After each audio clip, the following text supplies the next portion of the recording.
bir necha marta suhbat qilib, o'sha tabobatda juda ham e'tibor kamligi, shu narsalarni ko'p mulohaza qilib, shunga amin bo'lganmanki, tabobatni tagida turgan ilmlar hozirgi zamonda isbot qilinmaganligi uchun davlat tarafidan ham insonlar tarafidan bunga e'tibor kam bo'lyapti deb hisoblaganman.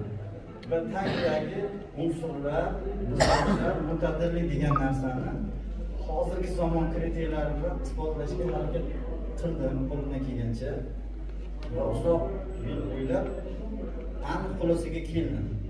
Mana shu unsurlar degan narsa 4 ta deyiladi: olov, havo, yer, suv. Endi agar hozirgi zamonda ham zamonaviy fanlar fundamental haqiqatda bo'ladi, bulardan o'zini bo'lmaydi. Agar ikkalasi ham haqiqat bo'lsa, bir-birini tasdiqlash kerak.